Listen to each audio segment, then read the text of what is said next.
Daniel chapter 1.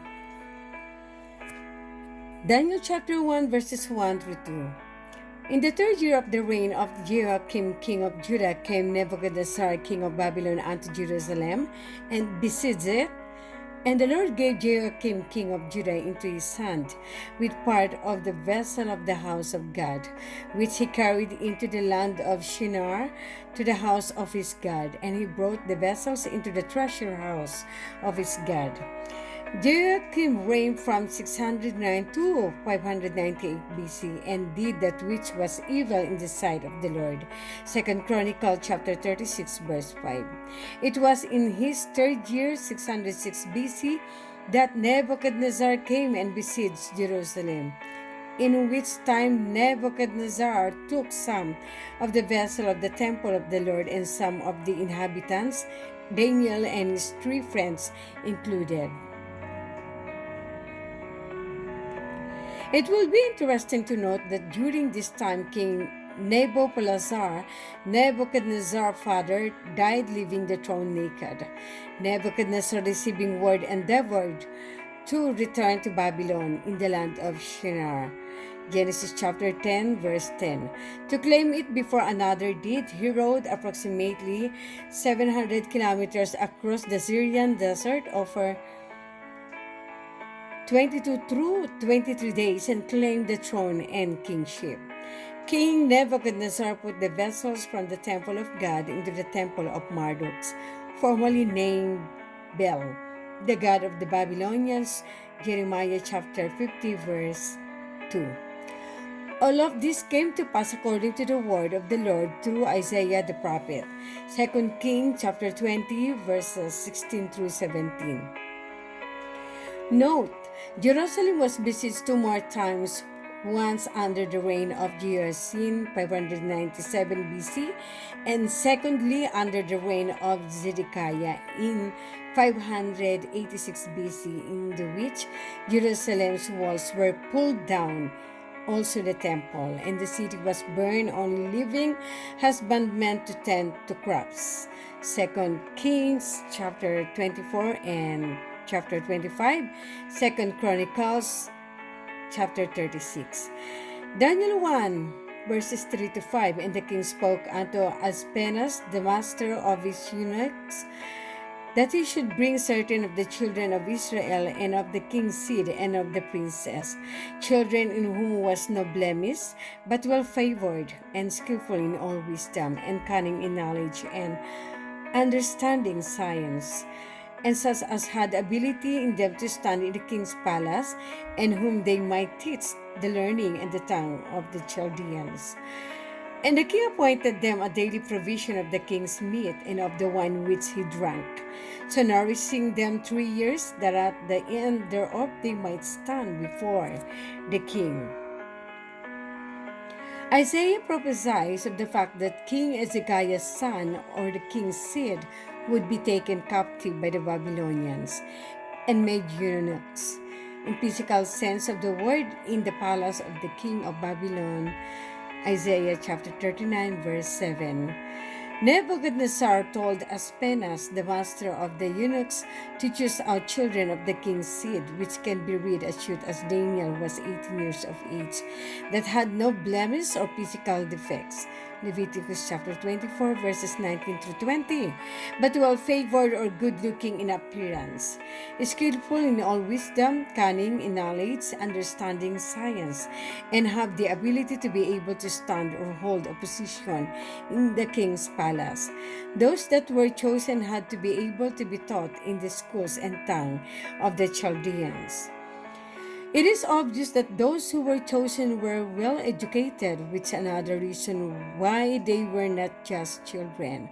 What should make the reader sit back and look at what has just been read is this.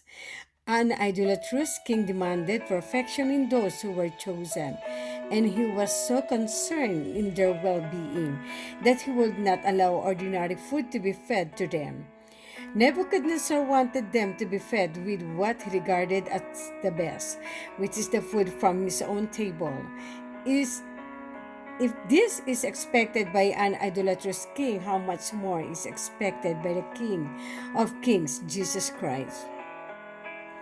The question must be asked, why did Nebuchadnezzar not wipe out the opposing king, said, but wished to educate them in the affairs of his kingdom so that they could stand in his palace?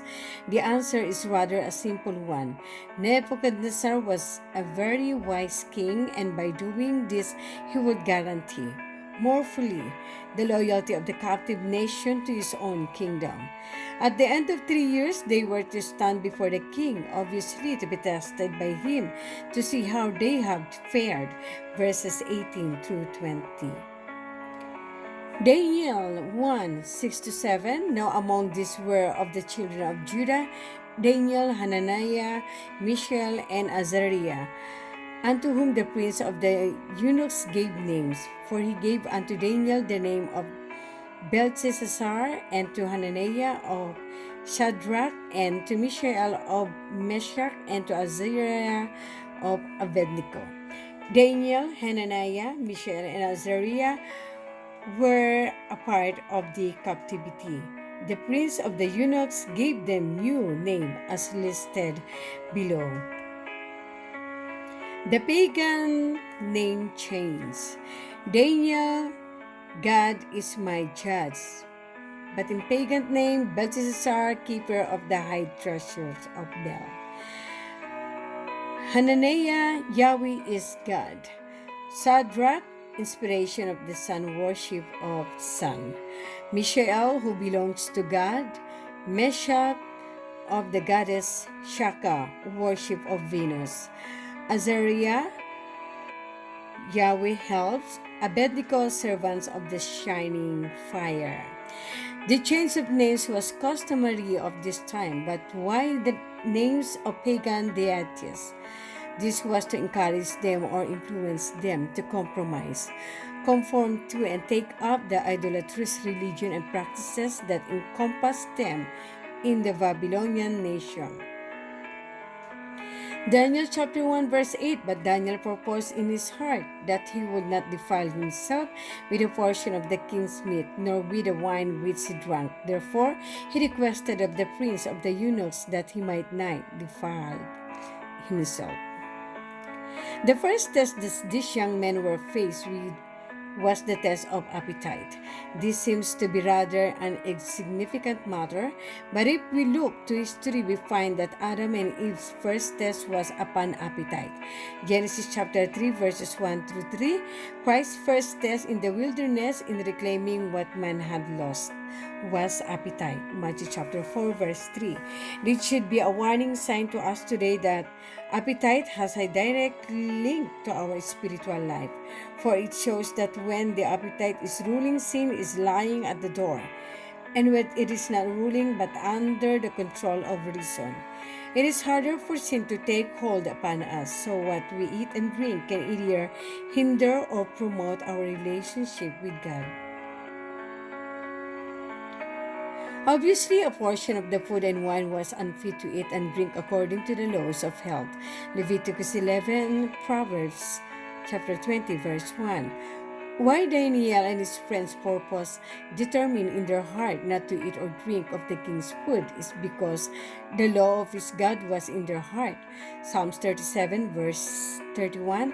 So they incline in their heart to perform God's statutes always. Psalms 119 verse 112. And 2. Not do any evil thing. Psalms 141 verse 4 in defiling the temple of God. 1 Corinthians chapter 3 verses 16. So Daniel requested of Melzar that he might not defile himself. Their parents did a good job in instructing them as children in the way that they should go. Proverbs 22 verse 6. What about us? How are we guiding and instructing them? Daniel chapter 1 verses 9 through 10. Now God has brought Daniel into favor and tender love with the prince of the eunuchs. And the prince of the eunuchs said unto Daniel, I fear my lord the king, who has appointed your meat and your drink. For why should he see your faces worse liking than the children which are of your sort? then shall you make me endanger my head to the king. Why was Daniel brought into favor with the prince of the eunuchs? Because Daniel and his friends would not compromise, but stood fast to the principles of God. And why did they stand fast? Because they had committed their ways unto the Lord and also trusted in Him to bring it to pass. Psalms 37 verse 5.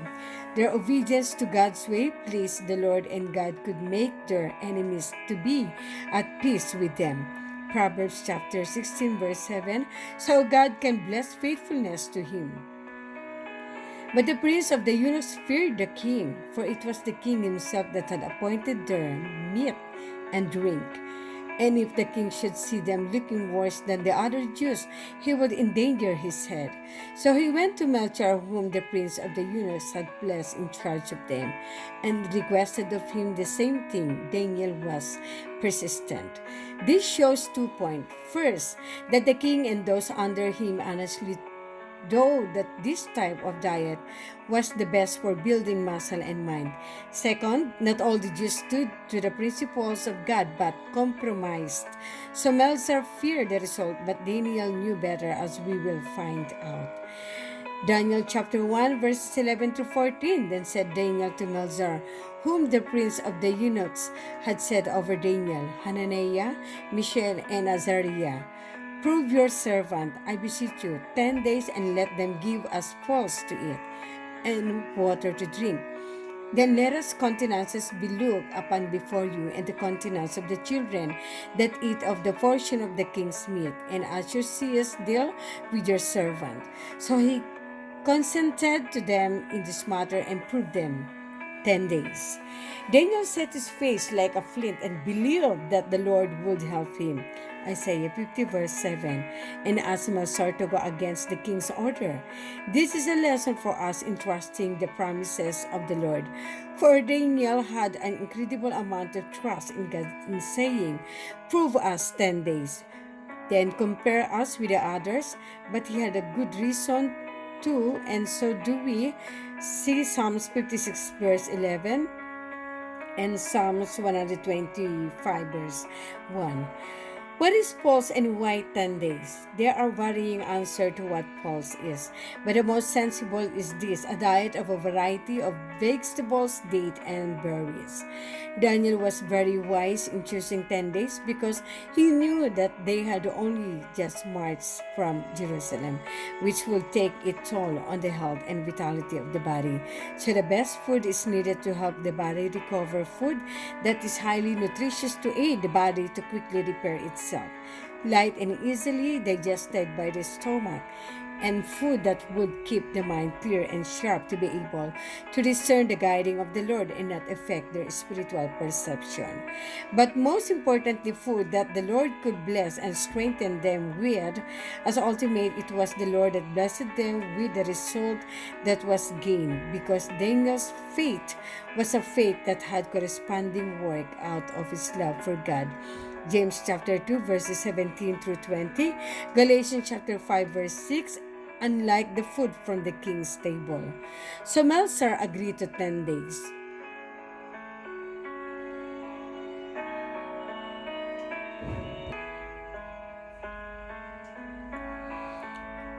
In Daniel 1, verses 15 through 17, and at the end of 10 days, their countenances appeared fairer and fairer in flesh than all the children, which did eat the portion of the king's meat.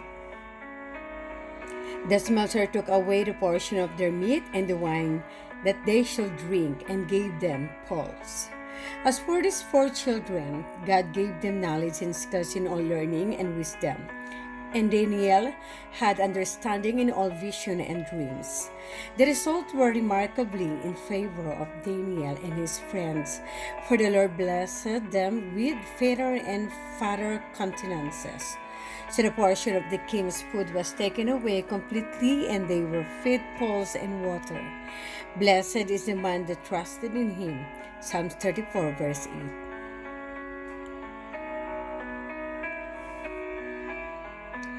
God blessed them with wisdom and knowledge in learning, as he had the author of this.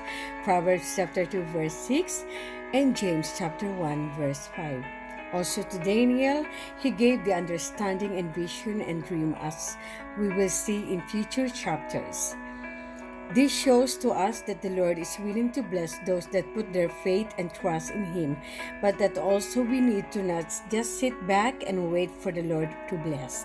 As Daniel made every effort to have their tie chains, having faith in God to open the door of opportunity, so too are we to move forward by faith. Daniel chapter 1 verses 18 through 21. Now at the end of the days that the king had said he should bring them in, then the prince of the eunuchs brought them in before Nebuchadnezzar. And the king communed with them, and among them all was found none like Daniel, Hananiah, Mishael, and Azariah. Therefore stood they before the king. And in all matters of wisdom and understanding, that the king inquired of them, he found them 10 times better than all the magicians and astrologers that went in all his realm. And Daniel continued even unto the first year of King Cyrus. At the end of 3 years, the prince of the eunuchs brought them in before King Nebuchadnezzar. The king questioned them and found that none were of the capabilities of Daniel and his friend, for they were 10 times wiser. This showed that the king must have been a very wise man himself to be able to question them in such matters. Why were they wiser? Because the Lord blessed them with wisdom, and this wisdom was a reward of their faithfulness, obedience to God. Proverbs chapter 2, verse 7, Proverbs chapter 10, verse 31. Daniel continued unto the first year of Cyrus, the Persian king. Friends, they stood the test of appetite. They didn't compromise when everyone else was. They stood true to God, come what may, and because of this, God could bless them. The question is, can the same be said about us today? Are we indulging appetite? And are we compromising the truth of God? Are we standing true to God, come what may, and teaching and instructing our children to do the same? For if we aren't, God cannot bless us like He did Daniel and his friends. May we be inspired by this chapter to make a more earnest effort to serve the Lord, so we too can have the peace and blessings of God bestowed upon us.